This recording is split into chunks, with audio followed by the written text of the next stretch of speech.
Assalamualaikum, halo guys, kembali lagi dengan saya Melani Sintawati. Kali ini kita akan membahas tentang dinamisasi Pancasila dalam hukum.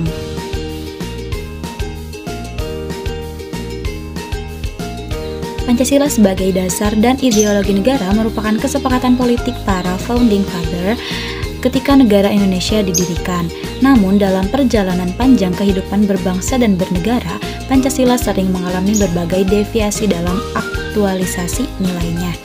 Deviasi pengamalan Pancasila tersebut bisa berupa penambahan, pengurangan, dan penyimpangan dari makna yang seharusnya. Meskipun seiring dengan itu, sering pula terjadi upaya pelurusan kembali. Dalam perkembangannya, Pancasila selalu mendapat sorotan dan tekanan yang sangat tajam baik dari kalangan dalam maupun luar negeri. Berdasarkan hasil implementasi menunjukkan bahwa ideologi Pancasila masih jauh dari visi ideal.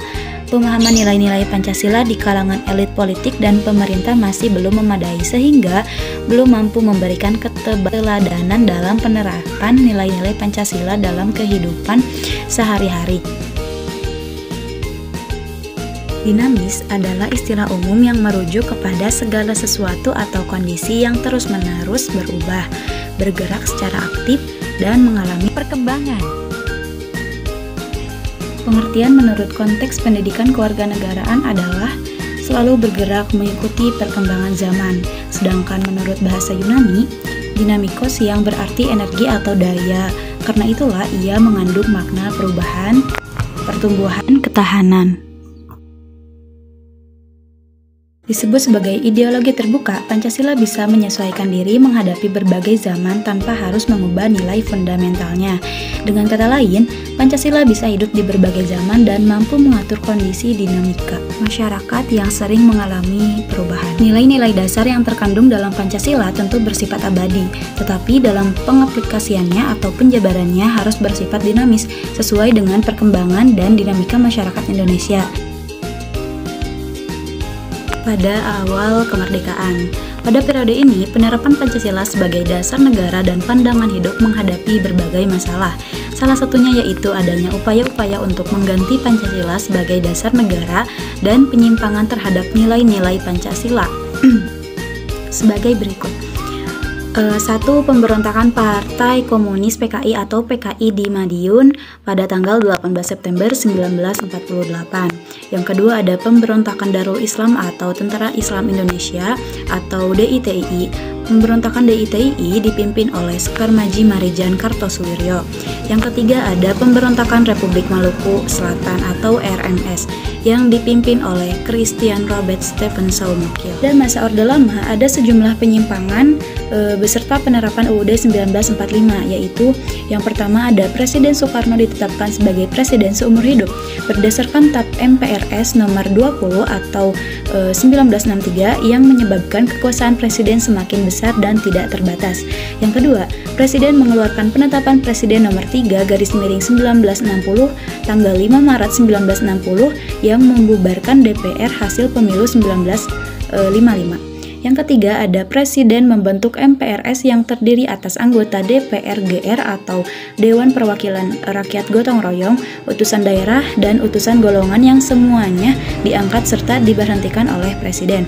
Yang keempat ada terjadi pemberontakan PKI tanggal 30 September 1965. Masa Orde Baru adalah masa kepemimpinan Soeharto sebagai Presiden Republik Indonesia dengan konsep demokrasi Pancasila. Visi utama pemerintahan Orde Baru ini adalah penerapan Pancasila dan Undang-Undang NRI tahun 1945 secara murni dan konsekuen dalam setiap aspek kehidupan masyarakat Indonesia. Masa reformasi.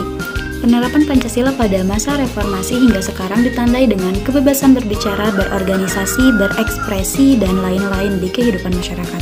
Tantangan penerapan Pancasila di era reformasi adalah menurunnya rasa persatuan dan kesatuan di antara sesama warga bangsa. Contohnya yaitu konflik di beberapa daerah, tawuran antar pelajar, serta menyelesaikan permasalahan dengan tindak kekerasan. suatu pedoman agar pembangunan hukum tersebut dapat mendukung tercapainya tujuan nasional. Pembaharuan sistem hukum nasional yang selama ini ingin diwujudkan adalah sistem hukum nasional berpancasila. Menurut Soedarjo, jelaskan bahwa negara Indonesia dalam melaksanakan politik hukumnya berlandaskan dasar falsafat negara ialah Pancasila dan Undang-Undang Dasar 1945. Sajipto Raharjo mengemukakan bahwa falsafat Pancasila beserta tujuan yang tercantum dalam pembukaan Undang-Undang Dasar 1945 menjadi kerangka acuan pembinaan tata hukum yang baru.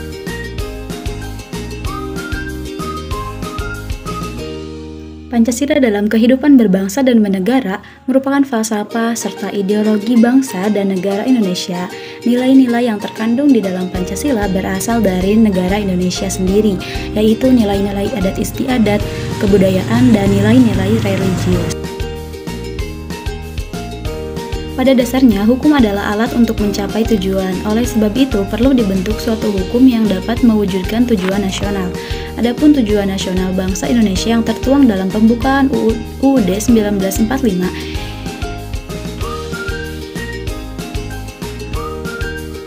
yaitu melindungi segenap bangsa Indonesia dan seluruh tumpah darah Indonesia, memajukan kesejahteraan umum, mencerdaskan kehidupan bangsa, dan ikut melaksanakan ketertiban dunia berdasarkan kemerdekaan, perdamaian abadi, dan keadilan sosial. Tujuan nasional tersebut hanya akan menjadi kata-kata indah yang tidak bermakna apabila tidak ada upaya dan sarana untuk mewujudkannya.